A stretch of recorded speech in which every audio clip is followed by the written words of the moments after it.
Hi friends, हम लोग last video में द टाइगर किंग के सेकंड पार्ट तक पढ़े थे। हम लोगों ने उसमें देखा कि कैसे टाइगर किंग एक चैलेंज एक्सेप्ट करता है अपने 100 बाघ मारने के टारगेट को पूरा करने के लिए, और कैसे वो फर्स्ट टाइगर मार देता है और ज्योतिषी को दिखाता है, और फिर क्या क्या होता है वो अब हम लोग आगे देखेंगे थर्ड पार्ट में। आगे थर्ड पार्ट हम लोग देखते हैं। हम लोग ये सब पढ़ चुके हैं, अब यहां से हमें आगे कंटिन्यू करना है। तो देखिए, from that day onwards it was celebration time for all the tigers inhabiting Pratibandhapur. फिर क्या होता है कि उस दिन से जब महाराजा 100 बाघ मारने का प्रण ले लेता है, उसके बाद से आगे क्या होता है कि प्रतिबंधपुरम में बाघों के लिए सेलिब्रेशन टाइम आ जाता है, मतलब मस्ती का समय आ जाता है। अब कैसी मस्ती? बाघों को तो मरना है, फिर मस्ती कैसी वो हमें आगे पता चलेगा। इनहेबिटिंग मतलब होता है प्रतिबंधित area. The state banned tiger hunting by anyone except the maharaja. अब क्या होता है कि प्रतिबंधपुरम राज्य में टाइगर का शिकार राजा के अलावा कोई नहीं कर सकता है। बैन लगा दिया राजा ने, अपने अलावा किसी अन्य पे शिकार करने के लिए बैन कर दिया, प्रतिबंध लगा दिया। A proclamation was issued to the effect that if anyone dare to fling so much as a stone at a tiger, all his wealth and property would be confiscated। और महाराजा ने एक घोषणा जारी कर दिया कि अगर किसी ने पत्थर भी बाघों की ओर फेंका तो उसकी सारी संपत्ति, उसकी सारी धन दौलत जब्त कर ली जाएगी। क्या कर ली जाएगी? जब्त कर ली जाएगी, अगर किसी ने बाघों की ओर एक पत्थर भी फेंका। ये घोषणा जारी कर दी। अब किसकी मजाल, राजा ने ऐसा घोषणा किया और वो पत्थर फेंके बाघों की ओर। किसको अपना धन संपत्ति प्यारा नहीं है? अब किसी ने साहस नहीं करना था बाघों की ओर पत्थर फेंकने के लिए। इसीलिए लेखक कहते हैं कि बाघों के लिए उस दिन के बाद से प्रतिबंधपुरम के जंगलों में सेलिब्रेशन का टाइम आ गया था। आगे देखते हैं। The Maharaja vowed he would attend to all other matters only after killing the 100 tigers. फिर महाराजा ने कसम खा लिया कि 100 बाघ मारने के बाद ही वो राज्य के किसी अन्य कार्यों में शामिल होगा, वरना इस बीच कोई भी कार्य वो नहीं करेगा। 100 बाघ मारने के बाद ही काम करेगा राज्य के अन्य कार्य। ये महाराजा ने अपना कसम खा लिया। And initially the king seemed well set to realise his ambition. और शुरू में महाराजा अपने एम्बिशन की ओर, अपने लक्ष्य की ओर बड़ा बढ़िया महसूस कर रहा था, लक्ष्य की ओर पहुंचता हुआ महसूस कर रहा था। And not that he faced no dangers. और ऐसा भी नहीं था कि उसे कोई खतरा नहीं हुआ था, उसे कभी कोई परेशानी नहीं हुई। टाइगर हंटिंग में परेशानी हुई। There were times when the bullet missed its mark, the tiger leapt upon him and he fought the beast with his bare hands. कई बार ऐसा हुआ कि बुलेट की निशाना चूक गई और टाइगर महाराजा के ऊपर झपट पड़ता था, अटैक कर देता था। और फिर कई बार जब झपट देता था टाइगर महाराजा के ऊपर तो उसे खाली हाथ टाइगर से लड़ना पड़ता था। Clear? And each time it was the Maharaja who won. लेकिन हाँ, प्रत्येक बार जब भी ऐसी बुलेट की निशाना चूकती थी, जब भी टाइगर अटैक करता था महाराजा के ऊपर और महाराजा खाली हाथ लड़ता था, तो प्रत्येक बार महाराजा ही जीतता था, महाराजा की ही विजय होती थी, बाघ अंततः मारा जाता था। क्लियर? आगे देखिए। At another time he was in danger of losing his throne. एक बार और भी ऐसा वक्त आया जब महाराजा अपने सिंहासन को, अपने साम्राज्य को खोने के कगार पर आ गया। उसकी सिंहासन खतरे में पड़ गई। अब देखिए वो कौन सा समय था, कैसा समय था, क्या होता है। ए हाई रैंकिंग ब्रिटिश ऑफिसर, मैंने कैरेक्टर में आपको समझाया था, एक कैरेक्टर है हाई रैंकिंग ब्रिटिश ऑफिसर। एक ब्रिटिश ऑफिसर थे, चूंकि तब अंग्रेजों का शासन हुआ करता था, तो ये ब्रिटिश ऑफिसर अंग्रेजी हुकूमत के एक ऑफिसर थे, और तब महाराजाओं को, भारत के राजाओं को अंग्रेजों के अधीन ही रहना पड़ा था। इन लोगों को यूं कहें कि आप एक ब्राइब देने के कारण ये लोग अपने राजगद्दी पर बैठे हुए थे। हमेशा इन्हें ब्राइब देना पड़ता था। ब्राइब मतलब रिश्वत होती है, रिश्वत दे करके ये अपने गद्दी को बचाए रखते थे, पहले के राजा जो थे। तो होता क्या है, उसका सिंहासन क्यों खतरे में आता है? होता यह है कि a high ranking British officer visited Pratibandhapur. एक बड़ा अधिकारी, एक बड़ा अंग्रेजी अधिकारी महाराजा के प्रतिबंधपुरम में आता है, and he was very fond of hunting tigers. और वो महाराजा के क्षेत्र में आया हुआ ब्रिटिश ऑफिसर बड़ा शौकीन रहता है बाघ के शिकार का। वो बाघ के शिकार करने के लिए यहाँ पर आया हुआ था। And fonder of being photographed with the tigers he had shot. और हाँ, और बाघ का शिकार करने के बाद उसे उस मरे हुए बाघ के साथ फोटोग्राफिंग करने की भी बड़ा शौक था, वो फोटो खिंचवाना भी चाहता था।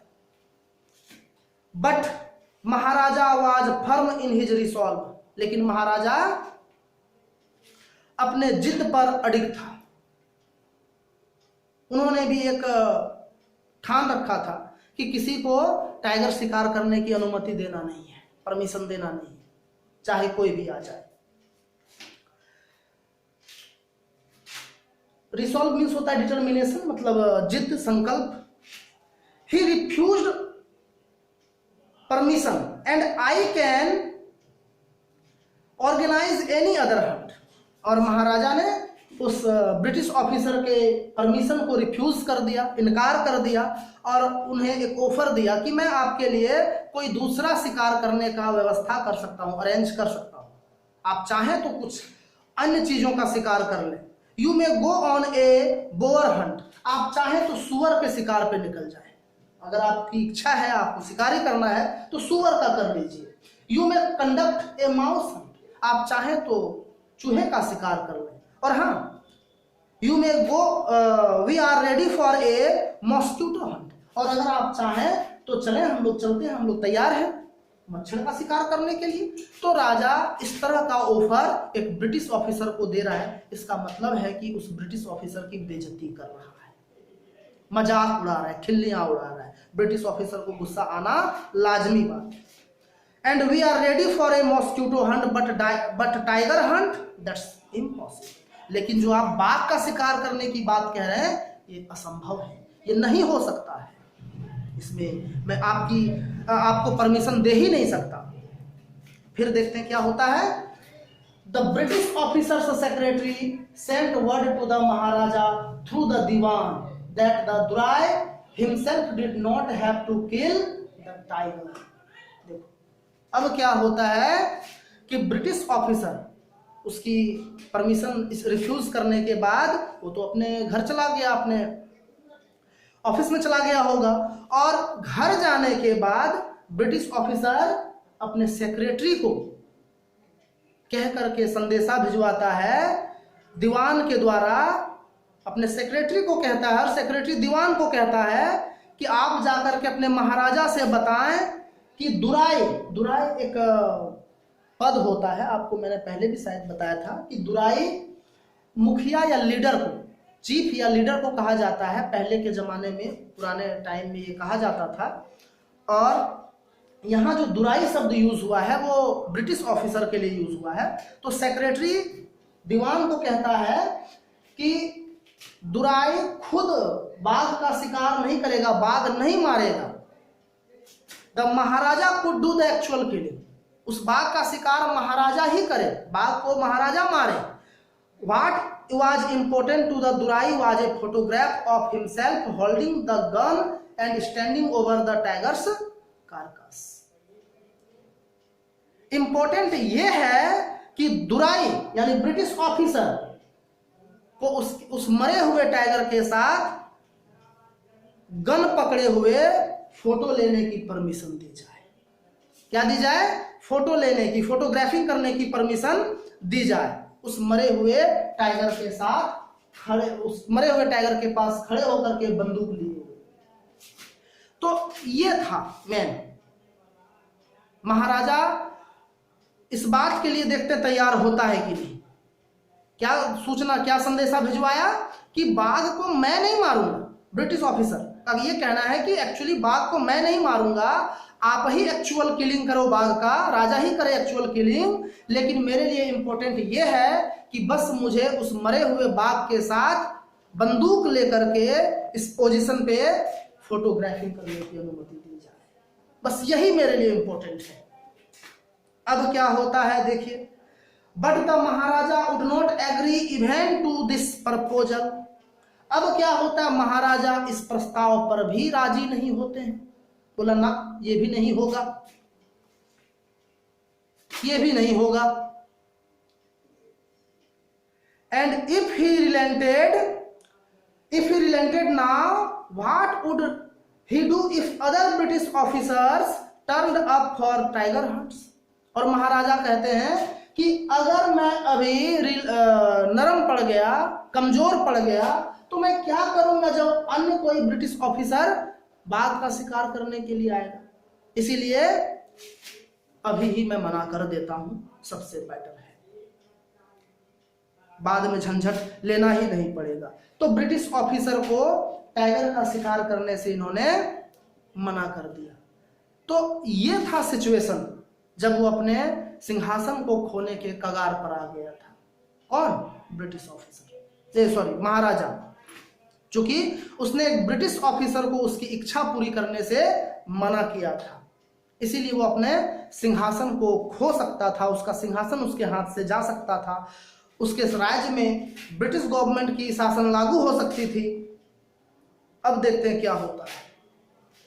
Because he prevented A British officer from fulfilling his Dzire. चूंकि महाराजा ने एक ब्रिटिश ऑफिसर को उसकी इच्छा पूरी करने से रोका था, मना किया था। प्रिवेंटेड मीन्स होता है रोकना, मना करना। The Maharaja stood in danger of losing his kingdom itself. इसीलिए महाराजा अपने किंगडम को, अपने साम्राज्य को खोने के कगार पर पहुंच गया था। तो अब देखते हैं वो किंगडम को कैसे बचाता है, बचा पाता है कि नहीं, अब वो देखते। देखिए, the maharaja and the dewan held deliberations over this issue. Maharaja और दीवान ने इस विषय पर चर्चा किया, डिस्कस किया। डेलिब्रेशंस ओवर दिस इशू, इस विषय पर चर्चा किया, मंत्रणा किया। आपस में दोनों ने कुछ विचार विमर्श किया होगा। देखते हैं क्या विचार विमर्श करता है। And as a result a telegram was dispatched forthwith to a famous British company of jewellers in Calcutta. और परिणाम स्वरूप तुरंत कलकत्ता के एक ब्रिटिश ज्वेलरी शॉप में एक चिट्ठी डिस्पैच की गई, एक ऑर्डर डिस्पैच किया गया, चिट्ठी भेजी गई। चिट्ठी किस बात की थी? देखिए, send samples of expensive diamond rings of different designs. Maharaja ने उस चिट्ठी में लिखा कि कुछ अलग अलग डिजाइन के, अलग अलग डिजाइन हो सकते हैं कुछ, तो अलग अलग डिजाइन के हीरे की अंगूठियों को आप भेजो जो कीमती हो, एक्सपेंसिव हो, कीमती हो। हीरे की अंगूठी आप सोच सकते हो। यानी यही था ब्राइब। अपने किंगडम को बचाने के लिए महाराजा ने ब्रिटिश ऑफिसर को कुछ ब्राइब देना चाहा, कुछ रिश्वत देना चाहा। तो वो रिश्वत क्या है? हीरे की अंगूठी। अब देखिए क्या होता है, कितना अंगूठी आता है ब्रिटिश ज्वेलरी शॉप से सैंपल के तौर पर। सम 50 रिंग्स अराइव्ड। सैंपल के तौर पर कुछ 50 हीरे की अंगूठियां आई। कहां से? कलकत्ता के एक प्रसिद्ध ब्रिटिश ज्वेलरी शॉप से। The Maharaja send the whole lot to the British officer's good lady. फिर महाराजा ने उस सारी अंगूठियों को, जितने भी अंगूठी वहां कलकत्ता से आए थे ज्वेलरी शॉप से, उन सारी अंगूठियों को ब्रिटिश ऑफिसर की पत्नी को भिजवा दिया, सारी अंगूठियों को भिजवा दिया। अब क्या हुआ, the king and the minister expected the duraisani to choose 1 or 2 rings and send the rest back. अब महाराजा और उनके मंत्री ने सोचा, उम्मीद थी उन्हें कि दुरायसनी यानी ऑफिसर की पत्नी 1 या 2 अंगूठी रखेगी और बाकी वापस कर देगी, लेकिन ऐसा नहीं हुआ।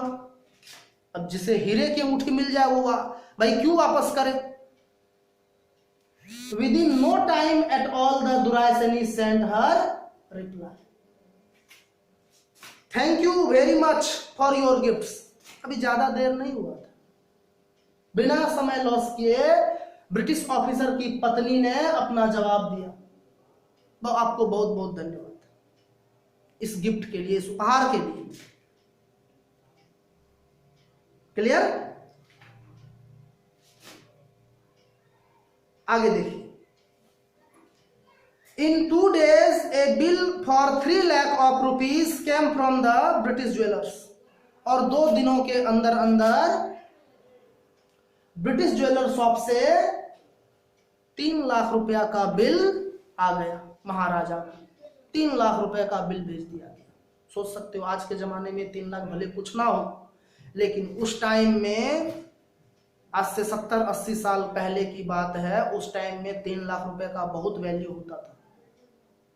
आज के टाइम में मेरे ख्याल से 3 लाख रुपए में 2-4 अंगूठियां मिल सकती हीरे की, लेकिन पहले के टाइम में 3 लाख रुपए में 50 अंगूठियां आ गया था।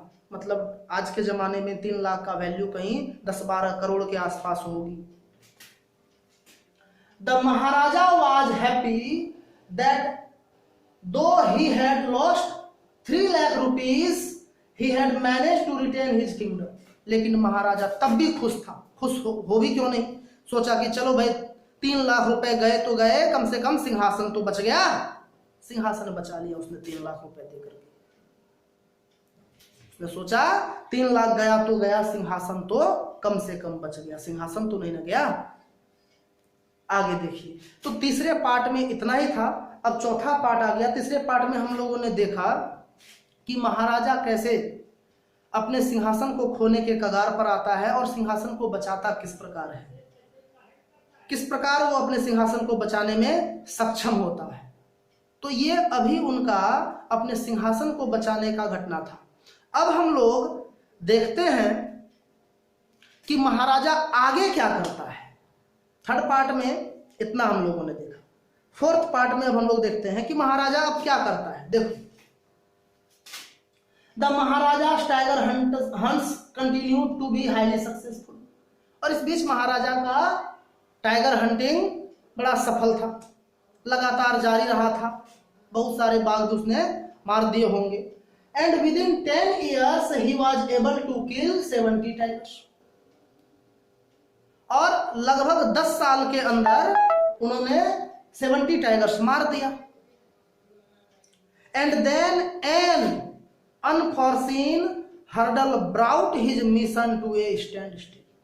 और फिर क्या हुआ कि अचानक से उसके मिशन में एक अप्रत्याशित रुकावट आ गई, बाधा आ गई। उसने सोचा भी नहीं था कि कभी ऐसा होगा, मेरा टाइगर के शिकार में कभी बाधा आएगी, रुकावट आएगी, कभी सोचा भी नहीं था, लेकिन आ गया। अब कैसे आया वो देखते हैं। देखिए, the tiger population became extinct in the forests of Pratibandhapur. अब टाइगर की पॉपुलेशन जो थी, जो जनसंख्या थी, आबादी थी टाइगर की, वो विलुप्त हो गई, खत्म हो गई। प्रतिबंधपुरम के जंगलों में खत्म हो गया टाइगर। 70 टाइगर ही थे शायद, और ये मारने के बाद उनके क्षेत्र के सारे टाइगर्स खत्म हो गए। वैसे भी बाघों की पॉपुलेशन अब बहुत ज़्यादा नहीं रह गई है। तब के टाइम में टाइगर्स मारना महाराजा के लिए शायद कोई बड़ा बात नहीं होगा, लेकिन अब टाइगर्स की किलिंग नहीं कर सकते, क्योंकि ये नेशनल एनिमल के रूप में रखा गया है। नेशनल एनिमल ये घोषित है। तो अब क्या होता है, जब टाइगर की पॉपुलेशन खत्म हो गई तो महाराजा की उत्सुकता और बढ़ गई कि टाइगर मिले तो मिले कहां से, अब उन्हें मिल नहीं रहा था। तो महाराजा क्या कहते हैं देखो, who knows whether the tigers practised birth control और कमिटेड हाराकिरी। हाराकिरी ये जो शब्द है ये होता है आंत को निकाल करके अपनी आत्महत्या कर लेना किसी गलती के लिए। ये हाराकिरी जापानीज वर्ड है, जापान में खूब यूज होता है इसका। तो टाइगर किंग कहते हैं न जाने टाइगर ने जनसंख्या नियंत्रण अपना लिया हो या फिर आत्महत्या कर लिया हो, पता नहीं क्या बात है, टाइगर पॉपुलेशन क्यों नहीं हो रहा है, टाइगर बच्चे क्यों नहीं दे रहे। हो सकता है जनसंख्या नियंत्रण अपना लिए होंगे, इस वजह से वो बेबी बॉर्न नहीं कर पा रहा है। एंड और simply ran away from the state because they desire to be shot by British hands alone। और शायद ये भी हो सकता है कि उन्हें वो बाघ यहाँ हमारे स्टेट से भाग गए होंगे क्योंकि उन्हें ब्रिटिश अधिकारियों के हाथों मरने का शौक होगा, मरने की इच्छा होगी। तो दोनों बातें हो सकती है, या तो उन्होंने बर्थ कंट्रोल अपनाया होगा, ये एक मजाक है, तुक्का है इसलिए कि बाघों ने बर्थ कंट्रोल अपनाया होगा। भाई बाघों ने कोई बर्थ कंट्रोल नहीं अपनाया, बल्कि बाघ इतने मारे गए प्रतिबंधपुरम के जंगल में कि बाघों की संख्या ही खत्म हो गई और अब नहीं मिलने लगा। तो महाराजा कुछ से कुछ बाघों के ऊपर कमेंट कर रहे थे, हालांकि बाघ मर गए थे, एक भी बचे नहीं थे उनके इलाके में। तो ये अब हम लोग आगे देखते हैं।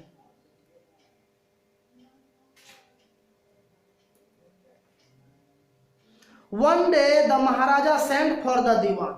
Diwan Sahib, aren't you aware of the fact that 30 tigers still remain to be shot down by this gun of mine? He asked, brandishing his gun.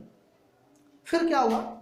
एक दिन महाराजा ने दीवान को बुलावा भेजा, दीवान को बुलवाया और दीवान से कहा, दीवान साहेब, aren't you aware of the fact that 30 tigers still remain to be shot down by this gun of mine?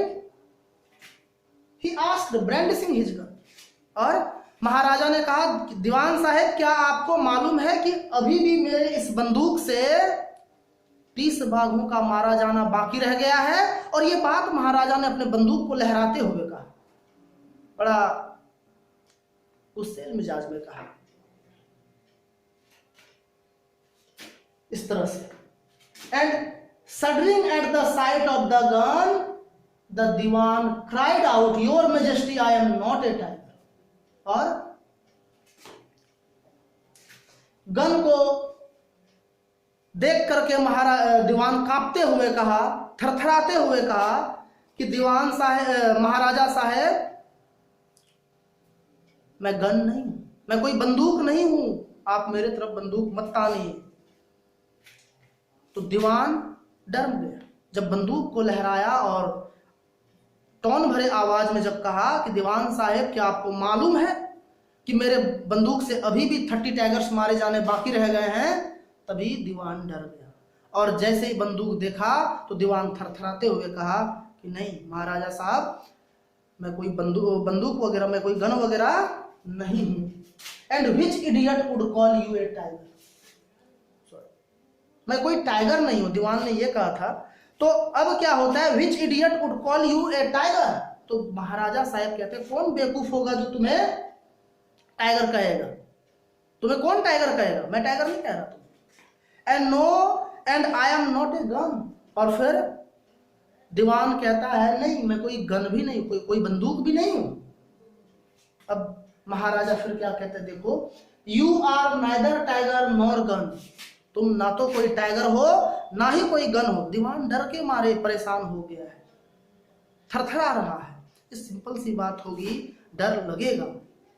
आगे देखो, दीवान साहेब, I summoned you here for a different purpose. फिर महाराजा कहते हैं, दीवान साहेब, मैंने आपको किसी अन्य उद्देश्य से यहां बुलाया है।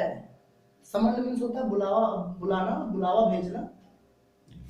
तो आपको मैंने किसी अन्य उद्देश्य से यहां पर बुलाया हुआ है। I have decided to get married. अब महाराजा ने अपना मेन बात कहा कि मैं शादी करने का निर्णय लिया, मैंने शादी करने का डिसीजन लिया है।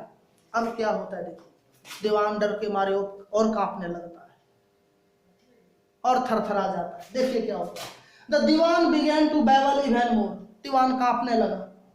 Your majesty, I have 2 wives already, if I marry. Dewan कहता है महाराज मेरे तो पहले से ही 2 पत्नियां हैं, मेरी हालत खराब है 2 पत्नियों को पालते पालते, अगर आप चाहें तो मैं आपसे शादी कर लूं। इफ आई मैरी यू, यदि आप कहें तो मैं आपसे शादी कर लूं। तब महाराज कहते हैं डोंट टॉक नॉनसेंस, बेवकूफों जैसी बातें मत किया करो, बेवकूफी भरी बातें मत करो। Why should I marry you, और मैं तुमसे क्यों शादी करूं, मैं तुमसे क्यों शादी करूं, महाराज कहता है। दीवान बेचारा डर के मारे कहता है कि मेरी अपने 2 पत्नी है पहले से ही, मैं आप चाहे तो मैं आपसे शादी कर लेता हूं। फिर महाराज कहते हैं बेवकूफों जैसी बात ना करो, आखिर ऐसा कौन कहेगा कि कोई समलैंगिक विवाह करे। What I want is a tiger, मैं जो चाहता हूं वो मेरा उद्देश्य है टाइगर को पाना, मैं एक टाइगर मुझे चाहिए और इसके लिए मैं शादी करना चाहता हूं। देखिए अब क्या होता है, your majesty please think it over. अब दीवान डर के मारे कहता है महाराज इस विषय पर थोड़ा ध्यान से सोचिए। Your ancestors were married to the sword, आपके पूर्वजों ने तलवार से विवाह किया था, आपके पूर्वजों ने तलवार से विवाह किया था। If you like marry the gun, अगर आप चाहें तो आप गन से शादी कर ले, बंदूक से शादी कर ले। आपके पूर्वजों ने तलवार से किया था, आप चाहें तो बंदूक से करें।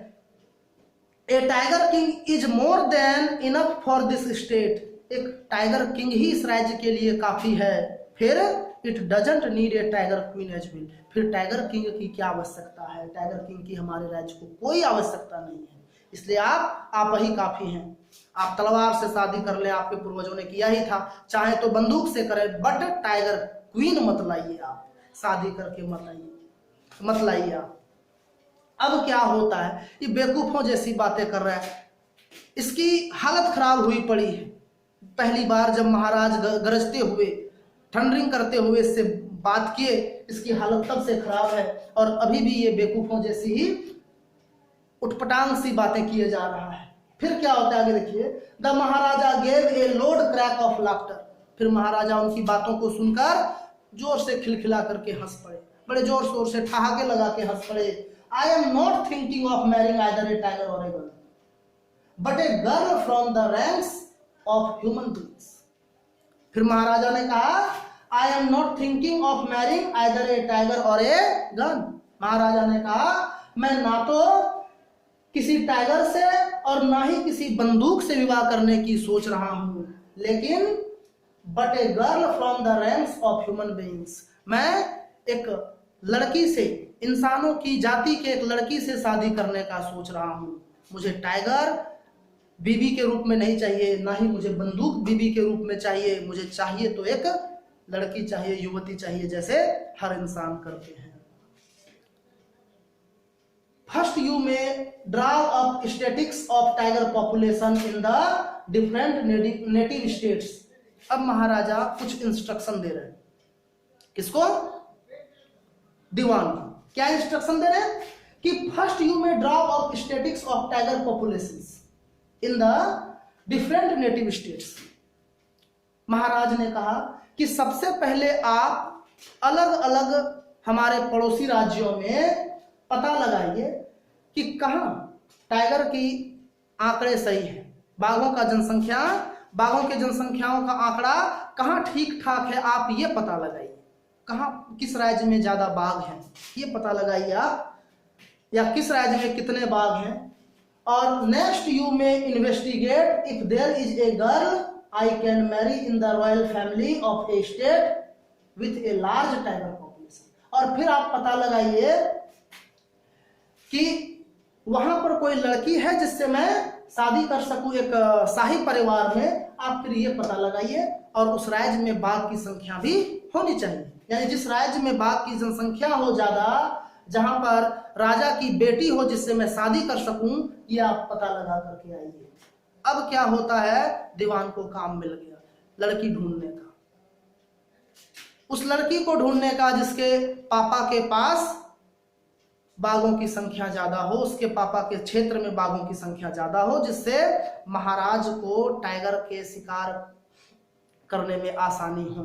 चूंकि महाराजा ने अपने स्टेट में 70 टाइगर मारे थे, अब अभी भी उसे 30 बाघ मारना था, तो ये 30 बाघ किल करने का वो प्लान बना रहा था। शादी करना उसका मेन लक्ष्य नहीं था, मेन लक्ष्य था टाइगर किलिंग करना, और टाइगर किलिंग करने के पर्पस से उसने शादी किया।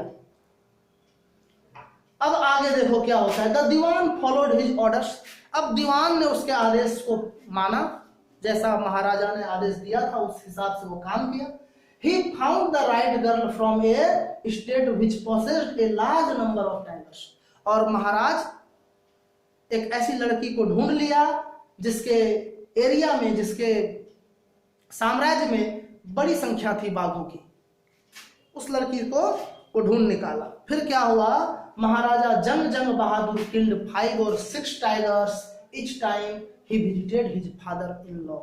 और महाराज की शादी हुई, और शादी होने के बाद जब भी वो ससुराल जाया करता था तभी वो 5 या 6 बाघ मार करके आता था। हर वक्त जब भी जाता था ससुराल फादर इन लॉ के पास, तो वो 2, 4, 5, 6 बाघ मार ही आता था। अब क्या हुआ, ससुराल जाने का भी उद्देश्य इसका यही था कि टाइगर का शिकार करके आए। And in this manner 99 tiger skins adorn the walls of the reception hall in the Pratibandapuram palace. और इस तरह से महाराजा ने 99 बाघों के खाल को, चमड़ी को, स्किन को प्रतिबंधपुरम के रिसेप्शन हॉल के दीवालों पे सजा दिया। इस तरह से पहले के जमाने में राजाओं का ये शान होता था कि शिकार करना बाघों का और उसके खाल को दीवालों पर लगा देना, या फिर हाथियों का शिकार करना और उसके टस्क को, यानी बड़े बड़े दांतों को घर ले आना और उससे चीजें बनाना, चेयर टेबल वगैरह बनाना। तो ये महाराजाओं का पहले का शौक हुआ करता था। अब इन सारी चीजों पर प्रतिबंध लगा दी गई है गवर्नमेंट के द्वारा, और अब ये सब नहीं होता है। फिर भी कहीं इसकी तस्करी होती है। तो महाराजा अब शादी कर लिए, और अब उन्होंने 99 बाघ मार दिया, 70 अपने क्षेत्र में और 29 अपने ससुराल वाले एरिया में। तो इस तरह से उन्होंने 99 बाघ मारने का टारगेट पूरा कर लिया। अब बचा कितना बाघ मारना, तो सिर्फ और सिर्फ एक। अब एक टाइगर मारना था महाराजा को, और उसको अपने ज्योतिषी की भविष्यवाणी से मुक्त हो जाना था। तो अब देखते हैं आगे, ये 5th लेसन है, 5th पार्ट है। अब हम लोग आज इतना ही रखेंगे, इससे आगे हम लोग कल देखेंगे, नए नेक्स्ट वीडियो में देखेंगे।